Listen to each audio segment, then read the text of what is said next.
جب حضور قرب خاص میں گئے اور ان منازل کو طے کر گئے جہاں تک نہ کوئی گیا تھا نہ کوئی پہنچ سکتا تھا، تو اللہ نے اپنے محبوب کو بہت کچھ دیا۔ 70,000 اسرار تھے، 70,000 رموز تھیں، 70,000 حکایات تھیں۔ محبوب کی جھولی میں بہت کچھ ڈالا اور ڈال کر کے کہا بما اشرفک یا احمد، اے محبوب یہ تو میں نے خود دیا ہے، اب تو اپنی چاہت بھی بتا، تیری چاہت کیا ہے۔ یہ مہمان نوازی کے تقاضے ہوتے ہیں نا، کہ سب کچھ پیش کرنے کے بعد بھی میزبان کہتا ہے کوئی اور، آپ کی کوئی پسند، تو یہ میزبانی کے تقاضے ہوتے ہیں۔ تو سب کچھ دینے کے باوجود جھولی میں ہر چیز ڈال دینے کے بعد کہا بما اشرفک یا احمد، پیارے بتائیے آپ کو کیا دیا جائے۔ اب پھر حضور کی ڈیمانڈ دیکھیے، حضور نے مانگا کیا۔ کسی شخص کو دیکھنا ہو کہ وہ کہاں کھڑا ہے، اس کو آپ اختیار دے دیجئے گا، پھر پتہ چل جائے گا وہ کتنے پانی میں ہے۔ آپ مجھ سے پوچھتے ہیں کہ مانگیے کیا مانگتے ہو، تو میں کہوں مجھے پانی دو تو آپ سمجھیں گے پیاسا ہے، میں کہوں کھانا دو آپ سمجھیں گے بھوکا ہے، میں کہوں گا میرے نام کے نعرے لگاؤ آپ کہیں گے شہرت کا متلاشی ہے، میں کہوں گا اٹھو اور میرے اوپر پیسے لوٹاؤ میں اتنی اچھی تقریر کر رہا ہوں، تو آپ کہیں گے یہ تو بیچارہ غربت کا مارا ہوا ہے، اس کے اندر کی ابھی بھوک گئی نہیں ہے۔ تو کسی شخص کے ظرف کا پتہ لگانا ہو تو اس کو اختیار دے دیجئے مانگ کیا مانگتا ہے۔ اور مانگنے والے جب کوئی کمال چیز مانگ لیں، وہ کیا کسی نے کہا نا میرے سوال کی عظمت تو دیکھ ہے ساقی، میرے سوال کی عظمت تو دیکھ ہے ساقی، جام نہ دے حسن طلب کی داد تو دے۔ تو کسی کے سوال سے اس کا ظرف کھلتا ہے کہ وہ کہاں کھڑا ہے۔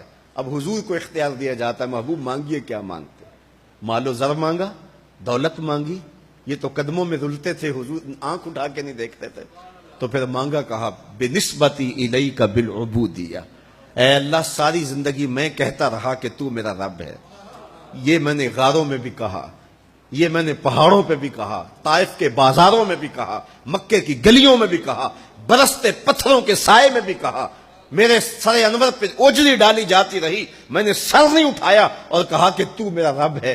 ساری زندگی میں نے کہا کہ تو میرا رب ہے، آج تو بھی تو کہہ دے کہ تو میرا بندہ ہے، مجھے عبد کہہ کے پکار دے۔ ملا جیون علیہ رحمہ فرماتے، امام راضی بھی لکھتے ہیں کہ یہ حضور کا پسند فرمودہ ہے۔ تو پھر اللہ نے جب بھی واقعہ معراج کی حکایت کی تو لفظ عبد سے جو ہے وہ بات کی، سبحان الذی اسریٰ بعبدہ، اور وہاں بھی سورہ نجم کے اندر بھی فرمایا فاوحی الی عبدہ ما اوحی، تو یہ محبوب کی چاہت پر ہے۔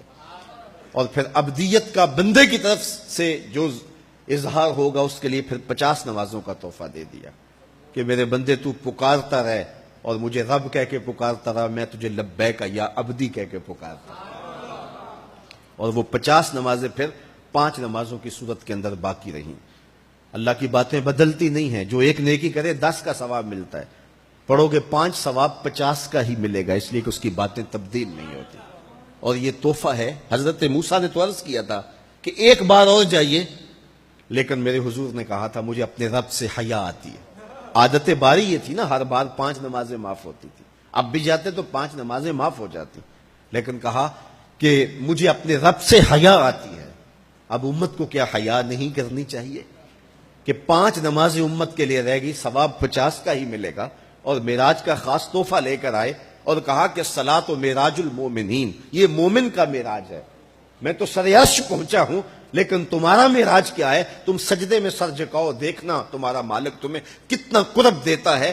جب کوئی شخص سجدہ ریز ہوتا ہے اس پہ اتنی رحمتیں اترتی ہیں، اگر اسے پتہ چل جائے کہ یہ رحمتیں نازل ہو رہی ہیں وہ سجدے سے ساری نہ اٹھائے۔ تو اس کے حضور بندگی کو بجا لانا یہی بندے کی معراج ہے۔